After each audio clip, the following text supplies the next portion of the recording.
Hello everyone, welcome to my channel. मैं हूं सोनम और आप देख रहे हो अपना विद्यालय यूट्यूब चैनल। आज के इस वीडियो में हम पढ़ेंगे क्लास 10th साइंस के महत्वपूर्ण प्रश्न और उनके आंसर उत्तर को भी पढ़ेंगे। संपूर्ण विज्ञान का डायमंड प्रश्न। आपके पास समय बहुत ही कम है, इसलिए आप सिर्फ उसी क्वेश्चन उसी आंसर पर फोकस करिए जो आप बहुत बार आ चुका है, पिछले कई सालों से कंटिन्यू आ रहे हैं। उन्हीं क्वेश्चनों पर आप सिर्फ अपनी फोकस करिए।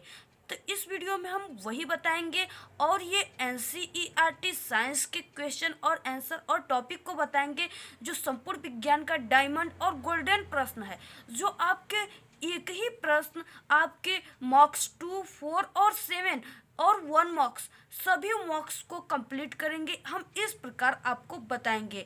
तो इससे पहले हम आपको कुछ ज़रूरी बात बता देते हैं, जैसे कि यहाँ पे एक ठीक है, यहाँ पे शिवानी तिवारी जी जो हमारी एक कमेंटर और सब्सक्राइबर हैं, जो एक काफ़ी अच्छे अच्छे कमेंट करती हैं और इन्होंने कहा कि क्लास 10th के लिए मैम बनाइए क्वेश्चन आंसर और साइंस के टॉपिक और सब्जेक्ट के टॉपिक। तो इसलिए हमने यहाँ पे क्लास 10th के साइंस के कुछ इम्पोर्टेंट टॉपिक और प्रश्न बताए और भी हम कई सब्जेक्टों के बताएंगे। अगर आपकी कमेंट आएगी तो ज़रूर बताएंगे। तो इससे पहले अब हम जानेंगे, ये रही शिवानी तिवारी जी जिन्हें हम अपने हृदय से धन्यवाद देते हैं। फिर उसके बाद हम देखेंगे जो हमारी क्वेश्चन है वो कौन से क्वेश्चन है। तो यहाँ पे संतुलित रासायनिक समीकरण क्या होता है, जो आपके बुक में एक बहुत ही इम्पोर्टेंट और इससे रिलेटेड कई प्रश्न के उत्तर आप इसी वीडियो में जान जाएंगे। इसी एक ही क्वेश्चन से आप कई क्वेश्चनों का आंसर जान जाएंगे इस क्वेश्चन से रिलेटेड। तो संतुलित रासायनिक समीकरण क्या है, तो यहाँ पे आपको जानना पड़ेगा पहले कि ये रासायनिक समीकरण या रासायनिक अभिक्रिया किसे कहते हैं। तो यहाँ पे हम बताएंगे आपको सबसे पहले कि रासायनिक समीकरण किसे कहते हैं। रासायनिक अभिक्रिया का, ठीक है, जब रासायनिक अभिक्रिया को आप किसी प्रतीक से लिखते हो तो उसे ही रासायनिक समीकरण कहते हैं। और रासायनिक अभिक्रिया किसे कहते हैं, वह अभिक्रिया जिसमें एक से अधिक पदार्थ मिलकर, ठीक है, मिलकर परस्पर एक नए उत्पाद एक नए पदार्थ का निर्माण करते हैं, उसे ही रासायनिक अभिक्रिया कहते हैं। ये हो गए अभिक्रिया। ओके, हम इसको आपको रिएक्शन अभिक्रिया के माध्यम से एग्जाम्पल उदाहरण के माध्यम से आपको बिल्कुल आसान शब्दों में और एक ट्रिक के साथ भी बताएंगे। तो यहाँ पे आप ये हो गए, हमने दो क्वेश्चनों का आंसर बताया। पहला बताया हमने रासायनिक समीकरण और रासायनिक अभिक्रिया। फिर उसके बाद हम जानेंगे कि संतुलित रासायनिक समीकरण क्या है। तो इन संतुलित रासायनिक समीकरण किसे कहते हैं, हम आपको बताएंगे एग्जाम्पल की सहायता से कि संतुलित रासायनिक समीकरण किसे कहते हैं। इसी आपको एग्जाम्पल उदाहरण से समझ में आ जाएगा। तो जैसे हमने यहाँ पे कोई तत्व H2 ले लिया, ये H2 क्या है, हाइड्रोजन है, और यहाँ पे प्लस O2, O2 क्या है, ऑक्सीजन है। फिर उसके बाद यहाँ पे देखिए किसी भी रासायनिक अभिक्रिया को करने के लिए, संतुलित करने के लिए यहाँ पे एक तत्व लेते हैं और फिर उसके बाद यहाँ पे प्लस की चिन्ह लगाते हैं, अर्थात ये क्या हो गया, ये दोनों को योग कर रहा है, जोड़ रहा है। फिर उसके बाद हमें रिएक्शन करने के लिए यहाँ पे ऐसे एरो तीर के निशान को लगाते हैं। फिर उसके बाद जो हमारे तत्व ये बन के तैयार होते हैं उसको लिखा जाता है। ओके, तो यहाँ पे हो गया H2 प्लस O2, ये हमारे कौन से तत्व बनेंगे। तो यहाँ पे आप देख रहे होंगे हाइड्रोजन और ऑक्सीजन दो तत्व हैं, ये मिलकर क्या बना देंगे, H2O। ये क्या हो गया, जल हो गया। तो ये हो गए अभिकारक, और ये अभिकारक हो गए रिजेंट, और ये हो गए उत्पाद, ठीक है, ये हो गए प्रोडक्ट हो गया। तो यहाँ पे हमने बताया कि एक, ठीक है, दो या दो से अधिक पदार्थ या अभिकारक मिलकर एक नए उत्पाद का निर्माण कर देते हैं, वही कहलाता है रासायनिक समीकरण, ठीक है, या रासायनिक अभिक्रिया। और इनको संतुलित करना बहुत ही इम्पोर्टेंट आवश्यक होता है, क्योंकि ये द्रव्यमान संरक्षण के नियम का पालन करते हैं। ठीक है, द्रव्यमान के को नहीं घटाया जा सकता है, नहीं बढ़ाया जा सकता है, उसे एक रूप से दूसरे रूप में क्या किया जाता है, चेंज किया जाता है। ठीक है, बदला जाता है। तो यही हो गया द्रव्यमान संरक्षण का नियम। तो ये आपको समझ में आ गया। अब इसको हम क्या करेंगे, संतुलित करेंगे। ठीक है, संतुलित का मतलब हो गया कि अभिकारक की तरफ जितने भी तत्व हैं वो उत्पाद में उतने ही तत्व होने चाहिए। यही हो गया संतुलित का मतलब। ओके, तो यहाँ पे देख रहे हो आपकी H2 हाइड्रोजन, H2 को क्या कहेंगे, हाइड्रोजन कहेंगे। तो H2 की संख्या इधर 2 है और इधर H2 की संख्या 2 है। तो इस प्रकार हमारे हाइड्रोजन तो बैलेंस है, बट यहाँ पे आप देख रहे हो, यहाँ पे आप देख रहे हैं कि ऑक्सीजन, जो ऑक्सीजन है, ऑक्सीजन की संख्या यहाँ पे O2, यहाँ पे हमने 2 लगा दिया तो ऑक्सीजन की संख्या 2 हो गए। तो आप देख रहे हैं कि ऑक्सीजन 2 है। तो इधर ऑक्सीजन को अगर हम बैलेंस करेंगे तो ऑक्सीजन की संख्या इधर कितनी है, 1 ही है। तो इधर हमको ऑक्सीजन को बैलेंस करने के लिए यहाँ पे हमें 2 करना पड़ेगा। ठीक है, हमने यहाँ पे 2 कर दिया। तो यहाँ पे हाइड्रोजन का जो यहाँ पे 2 है तो इसका इस 2 में मल्टीप्लाई होगा, गुणा होगा, तो ये तो 4 हो गए। और ऑक्सीजन यहाँ पे हमने 2 लगा दिया तो ऑक्सीजन कितने हैं, 2 हो गए।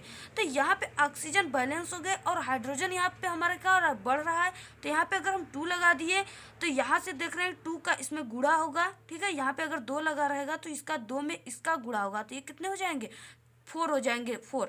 तो यहाँ पे भी 4 है हाइड्रोजन और ऑक्सीजन भी 2, और यहाँ पे हमने बताया 2 लगा दिया तो ऑक्सीजन 2 हो गए। तो इस प्रकार ये हो गए बैलेंस। इसी को कहते हैं संतुलित रासायनिक समीकरण।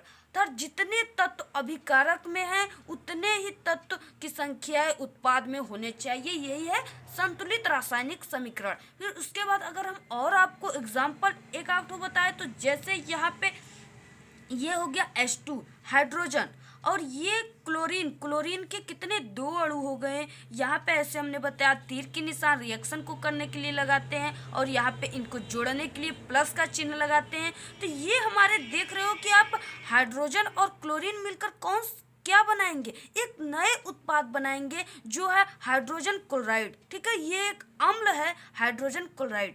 तो यहाँ पे ये हाइड्रोजन क्लोराइड HCl को बना दिए। फिर उसके बाद हम इसको क्या करेंगे, बैलेंस करेंगे। तो यहाँ पे आप देख रहे हो कि हाइड्रोजन की संख्याएं भी 2 है और क्लोरीन की संख्याएं भी 2 है। तो अगर यहाँ पे हमने ऐसे, ठीक है, यहाँ पे अगर हमने 2 लगा दिया तो हमने बताया अगर हम किसी भी तत्व के आगे अगर 2 किसी भी संख्या को लगा देते हैं तो उस तत्व की संख्याएं भी उतनी हो जाती है। तो यहाँ पे हमने 2 लगा दिया, हाइड्रोजन की संख्या 2 हो गई, क्लोरीन की संख्या 2 हो गई और इस प्रकार ये दोनों क्या हो गए, बैलेंस हो गए। ये हो गया अभिकारक, ये दोनों अभिकारक है। ये 2 अभिकारक को मिलकर क्या बनाता है, एक नए उत्पाद का बनना ही रासायनिक अभिक्रिया कहलाता है। और इसको यहाँ पे हमने बैलेंस किया। इन दोनों अभिकारक और उत्पादों को बैलेंस करना ही संतुलित रासायनिक समीकरण कहलाता है। तो यहाँ पे आप इसको जान गए। फिर उसके बाद हमारे जो नेक्स्ट क्वेश्चन है हम इसे देखेंगे। हमारा जो नेक्स्ट क्वेश्चन है वो है खाने का सोडा।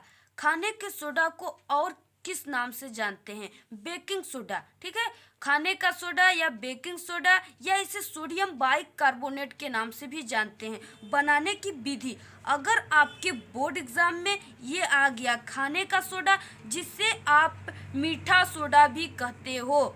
ठीक है, आमतौर के भाषा में उसे मीठा सोडा भी कहते हैं, जो आपके जैसे होली और दिवाली के दिन, ठीक है, पुआ बनाया जाता है, उसमें ये डाला जाता है। किसी भी पदार्थ में अगर इसको डाल दोगे तो क्या थोड़ा सॉफ्ट और फूले हुए आते हैं। ठीक है, फूल जाते हैं।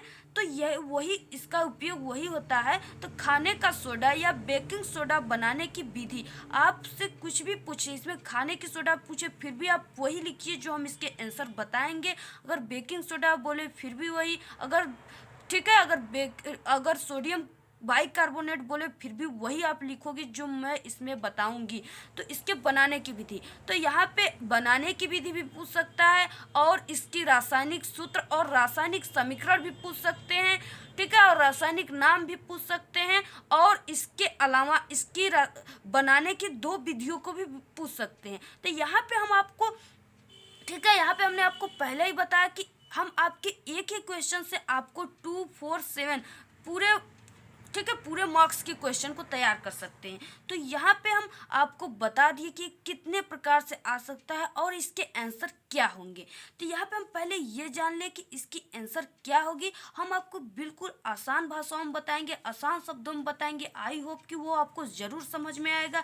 तो यहाँ पे आप देख रहे हो सोडियम बाइकार्बोनेट। हमने बताया कि खाने के सोडा का जो रासायनिक नाम है वो क्या है, सोडियम बाइकार्बोनेट। और इसके अलावा हमने बताया आपको कि इसमें ये भी पूछ देता है कि खाने का सोडा, एक नंबर में पूछता है कि खाने के सोडा का जो सूत्र होता है वो क्या होता है। तो NaHCO3 सोडियम ठीक है बाइकार्बोनेट, एक सोडियम कार्बोनेट होता है, एक सोडियम बाइकार्बोनेट। तो आपको इसमें बहुत ही ध्यान देने वाला बात है क्योंकि इसमें सोडियम बाइकार्बोनेट NaHCO3, ठीक है। इसका ये हो गया, आपका एक नंबर का ये पूछता है और एक नंबर का ये हो गया। फिर उसके बाद सोडियम बाइकार्बोनेट NaHCO3 का निर्माण सोडियम कार्बोनेट, इसका निर्माण किससे होता है, सोडियम कार्बोनेट Na2CO3 के जलीय विलयन में CO2 प्रवाहित करने पर बनते हैं। अब हम आपको इसको बताएंगे कि इस जलीय विलयन में CO2 प्रवाहित करने से ये बनता है, इस जलीय विलयन का क्या मतलब है। ओके, तो इसमें हम आपको एग्जाम्पल की सहायता से बताएंगे। जैसे यहाँ पे आप देखिए, पे हमने बताया कि सोडियम कार्बोनेट Na2CO3, ठीक है। तो हम सबसे पहले सोडियम कार्बोनेट का जो सूत्र होता है, फॉर्मूला होता है, उसे लिखेंगे Na2CO3। ये क्या है, सोडियम कार्बोनेट। यहाँ पे आप लिख दोगे सोडियम कार्बोनेट।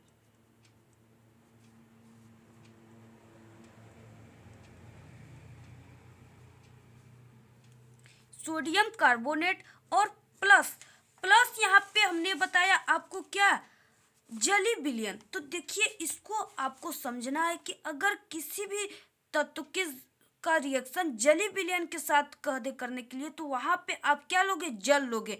जल की फॉर्मूला क्या होती है, H2O होती है। तो यहाँ पे H2O, और फिर यहाँ पे जोड़ने के लिए हमें कई तत्व जोड़ना है, तो प्लस प्लस का चिन्ह हम क्या करेंगे, लगाते रहेंगे। तो यहाँ पे फिर उसके जलीय विलयन में क्या करेंगे, CO2 कार्बन डाइऑक्साइड। ये क्या है, गैस है, इसलिए इसकी जो सिंबल होती है ऊपर की होती है, गैस की सिंबल ऊपर की होती है। तो इसमें हम CO2 कार्बन डाइऑक्साइड जिसका नाम है, इसको लेंगे और इससे हम रिएक्शन करेंगे। तो देखिए ये क्या बनाता है, तो यहाँ पे इस प्रकार ऐसे एरो लगाते हैं, तीर की निशान लगाते हैं, और ये क्या बनाता है, तो यहाँ पे NaHCO3, ठीक है। क्योंकि हमको इसमें पढ़ना ही है क्या, कि बेकिंग सोडा बनाएगा। तो ये हो गया बेकिंग सोडा अर्थात सोडियम बाइकार्बोनेट का ये क्या हो गया, फॉर्मूला हो गया। ये इस प्रकार बनाता है और अब इसको हमको क्या करना है, संतुलित करना है। हमने बताया कि किसी भी रासायनिक समीकरण को जब तक आप संतुलित नहीं करोगे तब तक वो रासायनिक समीकरण पूर्ण नहीं कहलाएगी। तो यहाँ पे हम इसको संतुलित करेंगे। तो आप यहाँ पे देख रहे हो कि सोडियम की संख्या कितनी है, 2 है, 2 है सोडियम की संख्या। तो मुझे इधर भी सोडियम की संख्याओं को 2 करना होगा।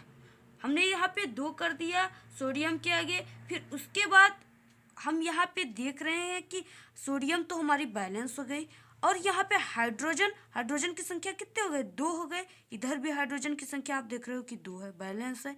फिर उसके बाद कार्बन आप देख रहे हो कि एक कार्बोनेट का कार्बन है और एक कार्बन डाइऑक्साइड, 2 कार्बन है। इधर भी कार्बन, यहाँ पे हमने 2 लगा दिया, सभी तत्व 2 हो गए। कार्बन की संख्या कितनी हो गई, 2 हो गई। फिर उसके बाद ऑक्सीजन की यहाँ पे आप देख रहे हो कि ऑक्सीजन के 3 अणु है, तो 3 अणु है, तो इस 3 का 2 में क्या होगा, गुणा होगा, मल्टीप्लाई होगा। ये ऑक्सीजन की संख्या इधर कितनी है, 6 है। इधर भी ऑक्सीजन की संख्या 6 होनी चाहिए। तो यहाँ पे आप देख रहे हो 3 इधर ऑक्सीजन है, 1 यहाँ पे 4 और 2 यहाँ पे 6। इस प्रकार हमारे क्या हो गए, रिएक्शन बैलेंस हो गए और यहाँ संतुलित हो गए, और यहाँ पे हमारा सोडियम बाइकार्बोनेट प्राप्त हो गया।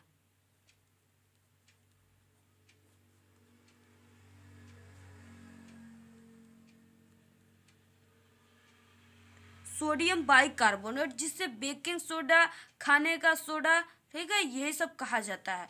फिर और मेथड को पढ़ना है तो उसके लिए भी हम आपको बताएंगे कि और मेथड क्या है जिससे सोडियम बाइकार्बोनेट प्राप्त हो जाता है। तो यहाँ पे NaCl, ये क्या है, सोडियम क्लोराइड की अभिक्रिया जब अमोनिया और जल ठीक है, जल और कार्बन डाइऑक्साइड के साथ कराते हैं तो हमारा क्या प्राप्त होता है, सोडियम बाइकार्बोनेट अर्थात बेकिंग सोडा प्राप्त होता है। यहाँ पे हमने सोडियम क्लोराइड लिया, फिर उसके बाद H2O प्लस CO2 और अमोनिया की सूत्र क्या होती है, NH3 होती है, जो क्या होती है, अश्रु गैस होती है, जिसको सूंघने से आपके आँख में आंसू आ जाता है, उसे ही अमोनिया कहते हैं। तो यहाँ पे क्या प्राप्त होगा हमारा, NaHCO3, ठीक है, सोडियम बाइकार्बोनेट अर्थात बेकिंग सोडा प्राप्त होगा।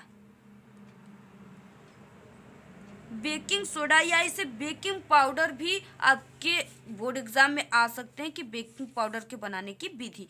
तो यहाँ पे ये प्राप्त हो गए, फिर प्लस यहाँ पे हमारा क्या प्राप्त हो रहा है, NH4Cl, जिसे इसका नाम क्या है, अमोनियम क्लोराइड।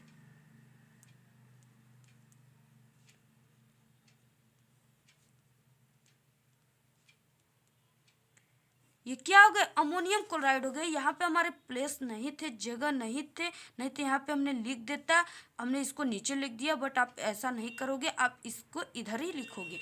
तो यहाँ पे अमोनियम क्लोराइड किसका फॉर्मूला होता है, नौसादर, ठीक है, नौसादर का आप नाम सुने होंगे। तो इस नौसादर का जो रासायनिक नाम होता है वो अमोनियम क्लोराइड होता है, और इसकी जो रासायनिक फार्मूला होती है वो NH4Cl होती है। ओके, ये हो गया ये। और आप देख रहे हो कि इस सभी तत्व क्या है, बैलेंस है। इसको आप बैलेंस करिए और बताइए कि आपको बैलेंस करने आया कि नहीं यहाँ तक। ओके, आप इसको बैलेंस करिए, इन तत्वों को, इन तत्वों को। फिर उसके बाद हम देखेंगे नेक्स्ट क्वेश्चन। जो हमारा नेक्स्ट क्वेश्चन और काफ़ी इंपॉर्टेंट क्वेश्चन है, वो कौन से क्वेश्चन है, खनिज व अयस्क और इसके अलावा भर्जन और निस्तापन में अंतर। ये आपको पूछ देगा कि खनिज और अयस्क या खनिज या अयस्क, ये आपको 2 मार्क्स 1 मार्क्स सभी मार्क्स के क्वेश्चन पूछ सकते हैं, क्योंकि ये ऑप्शन भी देता है और लिखने के लिए भी आता है और इस पे टिप्पणी करने के लिए और इसके अंतर भी लिखने के लिए आता है।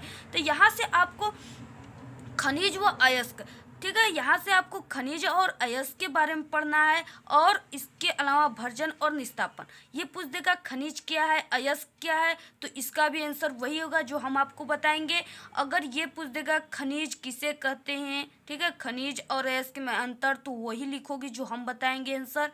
और भर्जन और निस्तापन में अंतर, भर्जन क्या है, निस्तापन क्या है, उदाहरण सहित लिखिए, तो वही बताएंगे जो हम आपको सिर्फ एक ही, कई क्वेश्चनों का आंसर, सिर्फ एक ही आंसर देंगे और वो सभी क्वेश्चनों का आंसर होगा जो इससे रिलेटेड क्वेश्चन इन क्वेश्चनों से उठेगा। ओके, तो यहाँ पे हम आपको बताएंगे खनिज और अयस्क। सबसे पहले हम खनिज और अयस्क बताएंगे। तो जो खनिज होता है वो खनिज किसे कहते हैं, पहले हम ये जानेंगे। तो खनिज जो जैसे कि भूप्रपट्टी में जमीन के अंदर खनिज धातुएं जिन रूप में पाई जाती हैं उसे ही खनिज कहते हैं। और अयस्क जिस खनिज में धातु अधिक मात्रा में उपस्थित हो तथा उसमें धातु को आसानी से एवं कम खर्च में प्राप्त किया जा सके उसे अयस्क कहते हैं। ओके, अयस्क क्या होता है, ये जमीन के अंदर ही होता है लेकिन इसमें धातुएं ज़्यादा होती हैं। और जो खनिज है इसमें क्या होता है, इसमें अशुद्धियाँ ज़्यादा होती है और धातुएं बहुत ही कम होती है, जिसको निकालने के लिए, देखिए अशुद्धियों में से धातुओं को अलग करने के लिए इसमें क्या होता है, ज़्यादा लागत लगता है और ज़्यादा समय लगते हैं, तब जाके इस खनिज में से धातुएं अलग होती है, उसे ही खनिज कहते हैं। अच्छा, ठीक है, प्राकृतिक में भूप्रपट्टी के नीचे धातुएं जिन यौगिकों के रूप में पाई जाती है उन्हें खनिज कहते हैं। और अयस्क को भी आप समझ गए, जिस खनिज में धातु अधिक मात्रा में उपस्थित हो तथा उसमें धातु की आसानी से हम कम खर्च में उसको क्या किया जा सके, अयस्क, ठीक है, निकाला जा सके, उसे अयस्क कहते हैं। तो इसमें अयस्क में क्या होता है, धातुएं अधिक होती है इसलिए इसे जल्दी से कम खर्च में निकाल लिए जाते हैं। और ये खनिज में अशुद्धियाँ जाती होती है इसलिए इसमें ज़्यादा समय लगते हैं। फिर उसके बाद इसमें सभी, ये जो इम्पोर्टेंट एक अंतर है इसे आप समझिए कि सभी अयस्क को खनिज, सभी अयस्क खनिज होते हैं लेकिन सभी खनिज अयस्क नहीं होते। कि देखिए यहाँ पे अयस्क को खनिज कहा जा सकता है लेकिन खनिज को अयस्क नहीं कहा जा सकता है। ये जो इम्पोर्टेंट और बहुत ही महत्वपूर्ण अंतर है, डिफरेंट है, उसे आप याद कर लीजिए। फिर उसके बाद यहाँ पे जो खनिज का एग्जाम्पल है वो क्या है, CuFeS2, कॉपर पायराइट। ठीक है, ये कॉपर का मुख्य अयस्क भी आता है, जो आपके 1 मार्क्स के आते हैं लिखने के लिए कि कॉपर के मुख्य अयस्क का नाम लिखिए। तो यहाँ पे कॉपर का मुख्य अयस्क क्या है, कॉपर पायराइट, CuFeS2। फिर उसके बाद अयस्क AgCl, हॉर्न सिल्वर, ये क्या है, हॉर्न सिल्वर का एग्जाम्पल है। फिर उसके बाद हम अपना नेक्स्ट क्वेश्चन देखेंगे। भर्जन व निस्तापन हमने बताया, तो जो आपको भर्जन और निस्तापन है, भर्जन निस्तापन की जो हमने रिएक्शन बताया है और इसके पूरे बारे में आसान शब्दों में डिटेल्स में बताया है, इसको आपको देखने के लिए आप अपना विद्यालय, ठीक है, अपना विद्यालय भर्जन और निस्तापन को सर्च कीजिए, वहाँ से आपको भर्जन और निस्तापन दिखाई देने लगेगा। आप उस वीडियो को क्लिक करके देखिए, आई होप कि वो आपको इस प्रकार समझ में आएगा कि आप उसे भूल नहीं पाओगे। तो यहाँ पे आप अपना विद्यालय पर सर्च कर लीजिएगा भर्जन और निस्तापन। फिर उसके बाद जो हमारा नेक्स्ट और काफ़ी इंपॉर्टेंट क्वेश्चन है वो है सजातीय श्रेणी क्या है और इसके उदाहरण, और इसके अलावा आपको सजातीय श्रेणी क्या होता है, सजातीय श्रेणी की परिभाषा दीजिए उदाहरण सहित। ये कई प्रकार से क्वेश्चन आते हैं, लेकिन उनके आंसर क्या होंगे, एक ही होंगे। तो यहाँ पे आपको सक्रियता श्रेणी या सजातीय श्रेणी किसे कहते हैं ये आपको जानना है। तो यहाँ पे सजातीय श्रेणी किसे कहते हैं, जब कार्बनिक यौगिकों का सामान्य सूत्र व क्रियात्मक समूह समान होता है तथा इन में क्या होता है, अणु भार में 14 के अंतर से घटते व बढ़ते हुए क्रम में व्यवस्थित किया जाता है, तो एक श्रेणी प्राप्त होती है, उससे ही क्या कहते हैं, सजातीय श्रेणी कहते हैं। और इसके उदाहरण, आप सजातीय श्रेणी और इसके उदाहरण को और डिटेल्स में जानना चाहते हैं तो आप हमारे अपना विद्यालय यूट्यूब चैनल इस मीनिंग को अपने यूट्यूब पर सर्च कीजिए, डालिए और अपना विद्यालय यूट्यूब चैनल, ठीक है, अपना विद्यालय सजातीय श्रेणी किसे कहते हैं, इस प्रकार आप डालोगे तो आपको अपना विद्यालय यूट्यूब चैनल का सजातीय श्रेणी आ जाएगा आपके सामने, और उस वीडियोज को ओपन करके आप वहां से इसको बिल्कुल आसान शब्दों में समझ सकते हैं। यहाँ पे हम आपको समझाएंगे तो वीडियो ज़्यादा लंबी हो जाएगी, इसलिए हम यहाँ पे आपको नहीं समझाएंगे। फिर उसके बाद हमारा नेक्स्ट क्वेश्चन है मेंडलीव का आवर्त नियम या मूल आवर्त या आधुनिक आवर्त किसे कहते हैं। देखिए यहाँ पे कई प्रकार से क्वेश्चन आएगा, मेंडलीव का आवर्त नियम आएगा या मूल आवर्त आएगा या आधुनिक आवर्त नियम किसे कहते हैं। इन 3 क्वेश्चन आएंगे, तो उनमें से क्या होंगे, इनके क्वेश्चन, ये क्वेश्चन कई प्रकार से आएंगे, लेकिन आंसर उसमें क्या होगा, एक ही वही होगा जो हम बता रहे हैं आपको।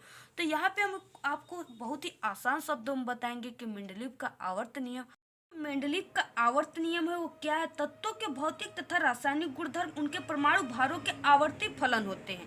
यहाँ पे क्या आवर्ती फलन का जो अर्थ होता है, आवर्ती फलन का वो क्या होता है, बढ़ते क्रम में जो तत्वों के भौतिक और रासायनिक गुण हैं उनके परमाणु भारों के क्या है, आवर्ती फलन, परमाणु भार या उसे परमाणु क्रमांक कहते हैं, परमाणु क्रमांकों के आवर्ती फलन होते हैं। ठीक है, आवर्ती फलन होते हैं, उसे ही मेंडलीव का आवर्त नियम कहते हैं। और मेंडलीव का जो मूल आवर्त नियम है उसी, ठीक है, मेंडलीव का आवर्त नियम को ही क्या कहते हैं, मेंडलीव का मूल आवर्त नियम कहते हैं। और ये हो गए आधुनिक आवर्त नियम। तो आधुनिक आवर्त नियम में भी उसी प्रकार बताया गया, लेकिन सिर्फ इसमें थोड़े से चेंज किए गए हैं। जैसे इसमें आधुनिक आवर्त नियम में क्या बताया गया, तत्वों के भौतिक तथा रासायनिक गुण उनके परमाणु क्रमांकों के आवर्ती फलन होते हैं। तो मेंडलीव का जो आवर्त नियम है इसमें क्या होता है, तत्वों के भौतिक तथा रासायनिक गुण उसके परमाणु भारों के, ठीक है, इसमें क्या कहा गया है कि परमाणु भार, इसमें भारों के अनुक्रमानुपाती होते हैं, आवर्ती फलन होते हैं, सॉरी आवर्ती फलन होते हैं। और आधुनिक नियम में क्या, परमाणु क्रमांकों के, ठीक है, इसमें परमाणु क्रमांकों के आवर्ती फलन होते हैं और इसमें परमाणु भारों के आवर्ती फलन होते हैं। तो ये हो गए ये, और इसके कई दोष और कारण, ये सब सभी इम्पॉर्टेंट क्वेश्चनों को देखने के लिए आप हमारे अपना विद्यालय यूट्यूब चैनल पर सजातीय श्रेणी किसे कहते हैं, ठीक है, सॉरी, मेंडलीव का आवर्त नियम किसे कहते हैं, आप सर्च कीजिए, वहाँ से अपना विद्यालय की यूट्यूब चैनल पर आपको ये वीडियोज ओपन हो जाएंगे। वहाँ से आप इसको बिल्कुल सरल भाषा में और एक कंपेयर, तुलना, इस, ठीक है, दोनों नियमों का तुलना बिल्कुल आसान शब्दों में बताया गया है, वहाँ से आप जाकर देख सकते हो। ठीक है, तो यहाँ पे दे रखा है मानव का आहार नाल और पाचन तंत्र का चित्र कार्य के बारे में लिखना है। तो यहाँ पे मानव का आहार नाल, मानव का आहार नाल किसे कहते हैं? मुख्य गुहा से लेके गुदा तक के संपूर्ण मार्ग को आहार नाल कहते हैं। तो अगर आपको आहार नाल आ गया तो इसको लिखिए। अगर पाचन तंत्र आ गया फिर भी आप इसी आंसर को लिखेंगे जो हम आपको बताए हैं। फिर उसके बाद इसमें आ गया चित्र भी बनाने के लिए आ जाएगा और इसके कार्य, ठीक है। इसमें कई पार्ट होते हैं, इसके पार्ट होते हैं, उन सभी को आपको कार्य लिखने के लिए भी आ जाएगा और भी 7 मार्क्स में, ठीक है, 7 नंबर में आ जाएगा। तो उसको आपको लिखना है। जो मानव का आहार नाल की जो लंबाई होती है वो 9 मीटर होती है, 8.5 होती है, लेकिन इसे 9 मीटर कहते हैं। तो आप इसको भी ध्यान दीजिए, 1 मार्क्स का आता है, 1 मार्क्स का लिख लेंगे। इसके बाद इसके संपूर्ण क्रियाविधि और चित्र और कार्य और आहार नाल की संपूर्ण जानकारी के लिए आप हमारे अपना विद्यालय यूट्यूब चैनल पर मानव का आहार नाल सर्च कीजिए। अपना विद्यालय यूट्यूब चैनल मानव का आहार नाल, ओके। तो आपको हमारे अपना विद्यालय का जो क्या है वीडियोज ओपन हो जाएंगे, उससे आप ओपन करके क्लिक करके देख सकते हैं। इसकी संपूर्ण जानकारी बिल्कुल आसान शब्दों में आपको बताया गया है। फिर उसके बाद हमारा जो नेक्स्ट है क्वेश्चन वो क्या है? ये है अंतर, ठीक है। अंतर आपको याद करना है, श्वसन और श्वासोच्छ्वास, और इसके अलावा आपको ऑक्सी और वो अनाक्षी श्वसन में अंतर याद करना है। फिर उसके बाद रुधिर और लसिका, स्वपरागण और परपरागण, ठीक है। और इसके बाद लक्षणा प्रारूप और जीन प्रारूप में भी अंतर आपको याद कर लेना है। हमने इसमें जितना भी अंतर बताया आप सभी अंतर को याद कर लीजिए, और आपके इसमें से ये अंतर आपके 4 और 5 मार्क्स के आते हैं। तो यहाँ से आपको 4 और 5 मार्क्स आप जितने अंतर लिखेंगे, ठीक है, कॉमन जैसे 1 2 डालकर लिखा जाता है, तो वो आप जितने लिखोगे आपको उतना ही नंबर मिलेगा। अगर 4 मार्क्स का रहेगा तो अगर आप 3 ही लिख कर छोड़ दिए तो आपको 3 मार्क्स मिलेगा। आपको 4 पूरे लिखोगे तो आपको 4 मार्क्स मिलेंगे। तो आपको ये सभी अंतरों को तैयार कर लेना है, ओके। फिर उसके बाद हमारा जो नेक्स्ट क्वेश्चन है वो कौन सा क्वेश्चन है? परिवार नियोजन किसे कहते हैं और इसकी विधियाँ। ये आपके बहुत ही इम्पोर्टेंट क्वेश्चन है, परिवार नियोजन किसे कहते हैं। तो हम इस वीडियो में पढ़ेंगे परिवार नियोजन। परिवार कल्याण हेतु बच्चों की संख्या को सीमित कर परिवार को नियोजित करना ही की प्रक्रिया को ही क्या कहते हैं? परिवार नियोजन। जैसा कि योजना बहुत ही दिनों से चलाया जा रहा है परिवार नियोजन, तो इस परिवार नियोजन के बारे में आप जान गए कि परिवार कल्याण हेतु बच्चों की संख्या सीमित कर परिवार को नियोजित करने की प्रक्रिया ही क्या कहलाती है? परिवार नियोजन कहलाती है। परिवार नियोजन 2 प्रकार की इसकी विधि जो है वो 2 हैं। एक होता है अस्थाई विधि और एक होता है अस्थाई विधि, ठीक है। तो जो अस्थाई विधि है धैर्य, ठीक है, और असुरक्षित काल में आत्मसंयम रखना चाहिए तथा लैंगिक संपर्क स्थापित नहीं करना चाहिए। ये हो गए इसके धैर्य में आपको हेडिंग में लिखना है। फिर उसके बाद लूप हो गए, ठीक है। लूप में भी आपको लिखना है स्त्रियां लूप लगाकर गर्भाधारण करने से अपना बचाव कर सकती हैं। फिर उसके बाद निरोधक हो गए, इसके बारे में आप हेडिंग डालकर लिख दोगे।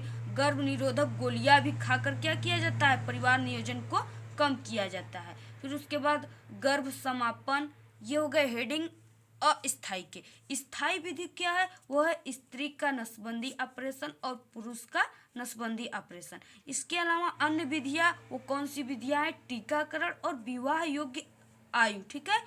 विवाह योग्य आयु हेडिंग डालकर आप लिख दोगे कि लड़के के लिए 25 वर्ष तथा लड़कियों के लिए 21 वर्ष की उम्र होनी चाहिए विवाह योग्य, ओके। ये हो गया जो इसमें से जो महत्वपूर्ण विधि है जिस पे विश्वास किया जा सकता है वो स्थायी विधि है, ठीक है। स्त्री का नसबंदी ऑपरेशन और पुरुषों का नसबंदी ऑपरेशन, इसके बारे में आप पढ़ लीजिएगा। हमने वैसे सभी टॉपिक को बता दिया, आपको इसमें 2-2 लाइन लिख देना है। फिर उसके बाद हमारा जो नेक्स्ट क्वेश्चन है वो क्या है? मेंडल की आनुवंशिकता, ठीक है। मेंडल ने 3 नियम दिए थे। मेंडल सबसे पहले हम जानेंगे कि आनुवंशिक किसे कहते हैं, ठीक है। आनुवंशिक किसे कहते थे? वे लक्षण जो एक पीढ़ी से दूसरे पीढ़ी में वंशागत पीढ़ी दर पीढ़ी क्या होते हैं? स्थानांतरित होते जाते रहते हैं, उसे ही आनुवंशिक लक्षण कहते हैं, ओके। जैसे माता पिता की कोई भी लक्षण अगर संतान में पुत्र और पुत्रियों में चला जाता है तो वही होता है आनुवंशिक। तो यहाँ पे आप आनुवंशिक समझ गए। फिर उसके बाद हम समझेंगे आनुवंशिकता किसे कहते हैं। आनुवंशिकता के अंतर्गत जीवों के आनुवंशिक समानताओं और असमानताओं एवं वंशागतियों का अध्ययन किया जाता है, उसे क्या कहते हैं? आनुवंशिकता कहते हैं। ओके, इसमें क्या होता है? जीव जंतुओं के या मनुष्यों के क्या होता है? समानताओं और असमानताओं का अध्ययन किया जाता है, उसे ही आनुवंशिकता कहते हैं। तो जो मेंडल ने थे वो 3 नियम दिए थे। मेंडल के कितने नियम थे? 3 नियम थे। पहला जो नियम था वो था प्रभाविता का नियम। ठीक है, पहला नियम प्रभाविता का नियम था। दूसरा पृथक्करण का नियम था, जिसे शुद्धता का नियम भी कहते हैं। और तीसरा जो नियम है वो था स्वतंत्र अभिवन का नियम। तो इन सभी नियमों के बारे में आपको पढ़ना है और इसके बारे में लिखना होता है। फिर उसके बाद हम देखेंगे उत्परिवर्तनवाद किसे कहते हैं। तो मेंडल के नियम को तो मेंडल ने दिया था, ठीक है, ग्रेगर जॉन मेंडल ने। लेकिन उत्परिवर्तन के नियम को किसने दिया था? हुगो डिवीज ने दिया था। हुगो डिवीज ने दिया था। तो उत्परिवर्तनवाद या उत्परिवर्तन किसे कहते हैं? उत्परिवर्तन किसे कहते हैं? जैसे किसी भी जीव जंतु में जो उसमें अचानक भिन्नताएं देखने को मिलती हैं, उससे ही उत्परिवर्तन कहते हैं या उत्परिवर्तनवाद कहते हैं। ठीक है, किसी जाति के पादपों में या जंतुओं में अचानक जो भिन्नताएं उत्पन्न हो जाती है, उन्हें उत्परिवर्तनवाद कहते हैं। ठीक है, ये क्या होता है? अकस्मात उत्पन्न होता है। जैसे ये आपके दिया होगा कि जो जिराफ होते हैं, वो जिराफ के गर्दन छोटे थे, लेकिन वो ज़्यादा ऊपर तक, ठीक है, पत्तियों को खाने के लिए, अपने भोजन को करने के लिए अपने गर्दन को क्या किए? उठाने लगे, जिससे कि उनके गर्दन क्या हो गए? लंबी हो गए। अर्थात वो क्या हो गया? अचानक ना वो कार्य हुआ है, तो इसलिए उसे ही उत्परिवर्तनवाद कहते हैं।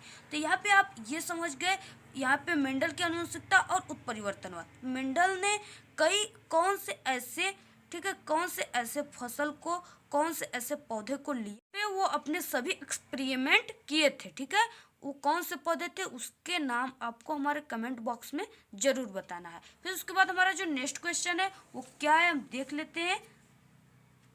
क्या परावर्तन क्या है और इसके नियम, जो आपके बुक में दिया हुआ है, काफ़ी इंपॉर्टेंट है। ये फिजिक्स का क्वेश्चन हो गया। तो यहाँ पे परावर्तन पहले हम जानेंगे किसे कहते हैं। तो जब प्रकाश किसी पालिशदार या चिकने तल पर गिरता है, तो उसका अधिकांश भाग तल से टकरा कर क्या होता है? उसी माध्यम में वापस लौट जाता है, उसे ही प्रकाश का परावर्तन कहते हैं। और परावर्तन के 2 नियम है, जैसे हम आपको बताएं। ओके, इसको हम आपको समझाएं इसको आपको काफ़ी अच्छे से समझना है। तो आप हमारे अपना विद्यालय यूट्यूब चैनल पर इसको बिल्कुल काफ़ी अच्छे से डिटेल्स में समझ लेंगे। वहाँ से आप सर्च कीजिए अपना विद्यालय परावर्तन का नियम, तो वहाँ से आपको अपना विद्यालय के वीडियोज ओपन हो जाएंगे, वहाँ से आप देख सकते हैं। यहाँ पे हम आपको ज़्यादा अच्छे से नहीं समझाएंगे, क्योंकि हमारी वीडियो क्या हो जाएंगी? ज़्यादा लंबी हो जाएंगी। तो यहाँ पे ये क्या हो गया? आपतित किरण हो गया, ये परावर्तित या अपवर्तित किरण हो गया। ठीक है, इसके बीच कोण बन रहे हैं, इसके बीच आई कोण बन रहे हैं और इसके बीच आर कोण बन रहे हैं। तो यहाँ पे हमने बताया जो फर्स्ट नियम है वो क्या है? आपतित किरण। ठीक है, आपतित किरण तथा परावर्तित किरण या अपवर्तित किरण और आपतन बिंदु, ये क्या हो गया? आपतन बिंदु पर खींचा गया अभिलंब तीनों एक ही तल में होते हैं। देखिए यहाँ पे तीनों के कोने क्या है? एक ही तल आपतन बिंदु पर मिले हुए हैं। ये हो गया फर्स्ट नियम। और सेकेंड नियम क्या है कि आपतन कोण आई और परावर्तन कोण या अपवर्तित कोण आर दोनों आपस में क्या होते हैं? बराबर होते हैं। ठीक है, कोण आई बराबर कोण आर, ये हो गया सेकेंड नियम। इसको आपको काफ़ी डिटेल्स और आसान शब्द हम समझना है, तो आप हमारे अपना विद्यालय यूट्यूब चैनल पर जाकर देख सकते हो। फिर उसके बाद हमारा नेक्स्ट समझना है कि मानव नेत्र क्या है। पहले तो मानव नेत्र क्या है? मानव नेत्र एक प्रकाशिकी यंत्र है, जिसके माध्यम से हम किसी भी वस्तु को देख लेते हैं। और ये क्या है कि ये का प्रकृति के द्वारा बहुमूल्य देन है मानव नेत्र। इस मानव नेत्र के माध्यम से क्या करते हो? आप किसी भी वस्तु को आसानी से देख लेते हो। हम किसी भी वस्तु को आसानी से देख लेते हैं, और जब हम किसी वस्तु को देखते हैं तो वो हमारे आँख में उल्टा प्रतिबिंब बनाता है। लेकिन जो रेटिना होता है वो हमारे माइंड में क्या करता है? उसकी सीधी प्रतिबिंब का अनुभव कराता है। तो ये हो गए मानव नेत्र। इससे संबंधित प्रश्न, दोष, कारण और निवारण। ठीक है, दूरदृष्टि दोष और निकट दृष्टि दोष, 2 इसके दोष होते हैं, इसके निवारण। ठीक है, इन सभी क्वेश्चनों का आंसर को आप तैयार कर लीजिए। नेक्स्ट क्वेश्चन है ओम का नियम। ओम का नियम किसे कहते हैं? जैसे ओम के नियमानुसार अगर किसी भी चालक के भौतिक अवस्थाएं जैसे लंबाई हो गए, ताप हो गए, क्षेत्रफल हो गए में अगर हम परिवर्तन न करें, ठीक है, परिवर्तन न किया जाए तो उसमें बहने वाली धारा उसमें उत्पन्न विभवांतर की क्या होती है, अनुक्रमानुपाती होती है। उसे ही ओम का नियम कहते हैं।